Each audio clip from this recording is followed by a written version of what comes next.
দ্রাপর যুগের কথা। এক দূরবর্তী গ্রামে এক যোগী নিজেকে বিষ্ণুর দশম অবতার বলে প্রচার করতে শুরু করলেন। তার অদ্ভুত ক্ষমতা ছিল, সে মৃত পাখিকে জীবিত করতে পারত, আকাশে আগুন লাগাতে পারত। এসব অলৌকিক ঘটনা দেখে গ্রামবাসীরা তাকে প্রণাম করত এবং বিভিন্ন দান দিত। তিনি গ্রামবাসীদের ভয় দেখাতেন, বলতেন, আমার ইচ্ছাই ঈশ্বরের ইচ্ছা, আমার বিরুদ্ধে যাওয়া মানে ধর্মের বিরুদ্ধে যাওয়া। একদিন বৃন্দাবনে থাকা শ্রীকৃষ্ণের কাছে খবর এলো, প্রভু, কেউ আপনার নামে ভক্তদের ঠকাচ্ছে। শ্রীকৃষ্ণ বললেন, যে ভক্তিকে ভয়ের অস্ত্র বানায় সে মায়ার দাস। পরের দিন শ্রীকৃষ্ণ গোপালকের ছদ্মবেশে সেই গ্রামে গেলেন এবং মিথ্যে অবতারের সামনে উপস্থিত হলেন। যোগী তাকে দেখে জিজ্ঞাসা করলেন, তুমি কে? এবং মাথা নত করতে বললেন। শ্রীকৃষ্ণ নম্রভাবে বললেন, প্রভু, আমার গরুটি মারা গেছে, আপনি যদি সত্যি ঈশ্বর হন তাহলে গরুটির শরীরে প্রাণ ফিরিয়ে দিন। যোগী রেগে বললেন, অহংকারী বালক, ঈশ্বরকে পরীক্ষা করতে এসেছো? শ্রীকৃষ্ণ উত্তর দিলেন, আপনিই তো বলেছেন আমার ইচ্ছাই ঈশ্বরের ইচ্ছা, তাহলে এই ছোট্ট জীবনের জন্য আপনার মহিমা দেখান। যোগী রাগে ফুঁসতে লাগলেন। তিনি মন্ত্র পড়ে গরুটিকে স্পর্শ করতেই তা মাটির নিচে অদৃশ্য হয়ে গেল।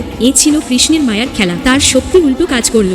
গ্রামবাসীরা হতবাক, এ কি, গরু তো বাঁচল না। যোগী আবার মন্ত্র বলতে গেলেন, কিন্তু হঠাৎ তার মুখ দিয়ে রক্ত বেরোতে লাগলো। আকাশে বজ্রপাত হলো এবং সেই বজ্রপাতে তার ছদ্মবেশ উড়ে গেল। আসলে সে ছিল এক রাক্ষস। গ্রামবাসীরা বুঝতে পারল তারা কাকে বিশ্বাস করছিল। শ্রীকৃষ্ণ তখন নিজ রূপে আবির্ভূত হয়ে বললেন, ঈশ্বরের নামে মিথ্যা চালায় যারা, তাদের পরিণতি এমনই হয়।